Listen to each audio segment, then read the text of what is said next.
KF-X를 개발하면서 국방과학연구소와 KAI는 독특한 설계를 적용하였습니다. 우선 라팔이나 F-182, F와 유사한 4.5세대 전투기를 목표로 개발을 시작했지만 향후 성능 개량을 통해 5세대 스텔스기로 발전할 수 있도록 초기부터 우수한 RAS, 레이더파 형상 감소 설계를 도입한 것입니다. KF-X를 위한 다단계 스텔스 전략 국방과학연구소와 KAI의 계획은 KF-X 블록 1을 실전 배치한 이후 향후 블록 개량 사업을 통해 KF-X에 내장형 웨폰 베이를 장착하고 램 도료와 기타 절연재료 등을 적용함으로써 5세대급 스텔스 전투기로 거듭나게 할 계획입니다.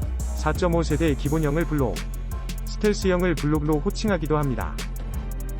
한국의 스텔스 역사는 비교적 길어서 1990년 걸프전을 통해 F-117 스텔스 전폭기가 큰 활약을 펼치자 1996년 1월 국내에서도 국방부와 공군, 해군, 그리고 국방과학연구소 전문가들이 모여 한국적 상황에 적합한 스텔스 무기체계 연구를 본격화했습니다. 다양한 스텔스 기술 중 항공 분야 기술을 담당한 곳이 바로 국방과학연구소 3체계 개발본부이며 1999년 7월부터 스텔스 형상 설계, 재료 개발 과제를 개시하였습니다. 한국형 램 개발 현황 스텔스 기술의 다른 한 축인 레이더 흡수 재료, 램, 레이더 어브솔빙 매티리얼의 개발은 1997년부터 본격화되었습니다. 국방과학연구소는 300여 종의 다양한 무기계, 유기계, 금속계 물질을 사용해 다양한 테스트를 수행. 수많은 시행착오 끝에 도전 손실, 자성 손실, 궁극 손실 기능 모두를 갖춘 나노 구조 신물질을 개발하는 데 성공하였습니다. 또한 새로운 램을 개발하면서 각각의 재료 물질이 어떻게 반응하는지를 모두 데이터베이스로 축적, 향후 추가적인 개발과 개량이 가능하도록 배려하였습니다. 물론 중간 과정에서 고통도 많았다고 합니다. 국내의 이상한 발명가들이나 작은 기업에서 자신들이 우수한 스텔스 기술을 개발했다며 국방과학연구소에 기술 개발이 필요 없다면서 시비를 걸어온 것입니다. 국방과학연구소는 그때마다 꼬박꼬박 문제의 첨단 램 소재를 테스트해봤는데 하나같이 충분한 흡수 성능이 나오지 않거나 성능이 나오면 환경 특성이 엉망인, 즉 실험실 밖에서는 사용될 수 없는 기술들이어서 국과연 전문가들의 가슴을 먹먹하게 만들었다고 합니다. 한국형 램이 등장 국방과학연구소가 오랜 시행착오 끝에 개발한 램은 3개 대역, 그러니까 S밴드, C밴드, X밴드 대역, 2에서 12GHz에 걸친 레이더 전파의 90% 이상을 흡수하는 강력한 광대역 전파 흡수 능력을 나타냈습니다. 국과연은 이를 검증하고자 2001년 4월 공군의 협조를 받아 F4 팬텀 전투기에 한국형 램을 도포한 이후 실제 RCS를 측정한 결과 예측한 수준의 RCS 저감 능력을 실증하기도 했습니다. 이를 기반으로 국방과학연구소는 향후 KF-X 전투기를 완성한 이후 본 기체의 한국형 램 도포에 제5 항공시험장으로 보낼 예정입니다. 이곳에 설치된 대형 특수환경 시험장에서 극한의 환경에 노출시킴으로써 한국형 램의 내구성을 확인한 이후 신뢰성 평가를 통과하면 실제 KF-X 기체에 사용할 계획인 것입니다.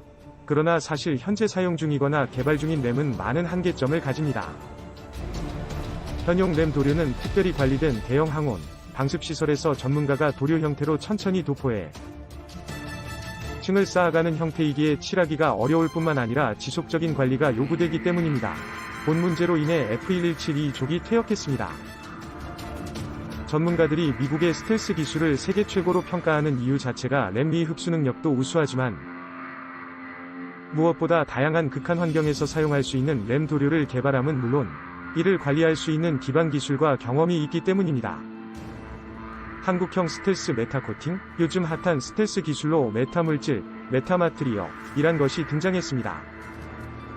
국내에서도 2019년 첨단 국방산업전에 참가한 파동에너지 극한제어연구단을 통해 방위사업청이 지원한 연구 예산을 활용해 개발 중인 다양한 군사용 메타물질이 공개되었습니다.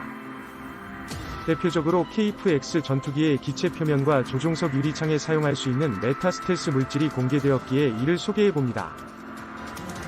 여기서 메타 물질, 메타마트리어, 이란 현존하는 물질의 형태와 구조를 인위적으로 변경함으로써 자연적인 물질에서 나오지 않는 특이한 성질을 발휘하도록 만들어낸 인공적인 물질을 의미합니다.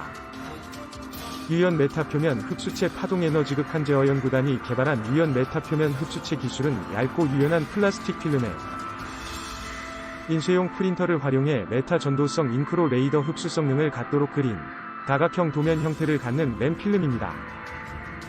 이렇게 스텔스 성능을 갖추도록 인쇄된 유연한 필름을 KF-X 전투기 표면에 붙이는 형태, 즉 자동차에 랩핑 필름을 붙이는 것처럼 부착함으로써 광대역 스텔스 능력을 발휘할 수 있습니다. 필름형 코팅의 장점은 기존의 램 도료처럼 특수하게 관리되는 전문 시설이 필요하지 않으며 투명한 플라스틱 필름을 사용하므로 외부 온도 변화, 특히나 비와 수분 등에 강할 것으로 예측되고 있습니다. 다만 아직 충분한 환경 시험은 아직 실행되진 않았다고 합니다. 그래서 파동에너지 극한제어 연구단은 방위사업청의 자금 협력을 원하고 있었고 이에 2019년 전시회에 참가하였습니다. 연구진들은 스텔스 메타코팅에 대한 X, 후밴드 대역 반사파 측정 결과 무려 -40.7dB 수치, 즉 레이더 반사파가 10,000분의 1까지 감소한 결과를 확보했다고 합니다. 이론적으론 KF-X가 가진 우수한 RAS 형상 설계에다 스텔스 메타코팅이 적용된다면 충분히 5세대급 스텔스 성능을 발휘할 수 있다고 합니다. 그래핀 기반 전도성 코팅 재료 파동에너지 극한제어 연구단은 그래핀 소재를 사용한 스텔스 유리, 전문적으로 전도성 코팅 재료도 함께 공개하였습니다. 스텔스 전투기의 경우 조종석에 탑승한 조종사의 헬멧이 전투기보다 훨씬 높은 레이더 반사 면적을 형성하므로 반드시 조종석 유리도 스텔스화될 필요가 있습니다. 최초의 스텔스기인 F1172나 F16을 보면 조종석이 황금색으로 빛나는 것을 볼 수 있는데 이는 얇은 금으로 조종석 유리 전체를 코팅했기 때문입니다. 금이 사용된 것은 도체 중에 전기 전도율, 즉 전도성이 가장 높기 때문이며 레이더파는 전도성이 높은 도체를 통과할 수 없기에 결국 열로 바뀌어 소멸하게 됩니다. 새롭게 등장한 F-2A나 F-35 스텔스 전투기, 중국의 J-20 스텔스 전투기의 조종석 유리는 보라색 혹은 파란색으로 빛나는데 이는 금보다 가시광선 투과율이 우수한 ITO, 인디움 틴 옥사이드, 인디움 주석 산화물, 코팅을 새롭게 적용했기 때문입니다. 금은 전도성은 좋지만 가시광선 투과율이 상대적으로 낮은 문제가 있다고 합니다. KF-X의 선택은 ITO, 국방과학연구와 KAI는 현재 KF-X를 위한 투명체 전도성 코팅 재료를 개발하고 있습니다. 개발 이유는 스텔스 성능을 달성함과 동시에 비행 중에 태양열이나 전투기 공력 가열로 생기는 열을 얇은 도체 필름으로 차단할 수 있기 때문입니다. 스텔스 효과도 상당해서 F-16의 경우에는 C, D형 이후부터 제한적인 램 도포와 조종석 유리에 대한 금전도성 코팅을 적용해 RCS를 1에서 3m 2급으로 낮추었습니다.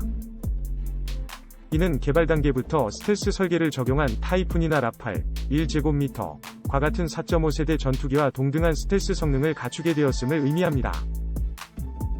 국내 국가연과 KAI가 개발 중인 전도성 코팅 기술도 항공기나 전자업계에서 널리 사용 중인 ITO, 인디움 틴 옥사이드, 인디움 주석 산화물, 필름 코팅, 즉 아크릴 계열 투명 유리창에 10에서 20나노미터 두께의 ITO 필름을 코팅하는 기술입니다. 현재 국내 개발된 ITO 코팅의 성능은 X밴드 대역 주파수 대역에 대해 수직, 입사된 레이더파에 대해서는 90% 이상, 경사 입사된 레이더에 대해 80% 흡수율을 달성하는 수준이라고 합니다. 그래핀 전도성 코팅 재료 파동에너지 극한제어 연구단은 KF-X를 위하여 신소재인 그래핀을 사용한 전도성 코팅 재료를 제안하고 있었습니다. 왜 그래핀을 사용할까요? 인공적으로 만들어진 탄소원자 구조물인 그래핀은 스텔스 성능의 핵심인 전도성이 구리보다 100배 이상이며 전투기 공력 가열로 생기는 열을 차단하는 척도인 열전도성의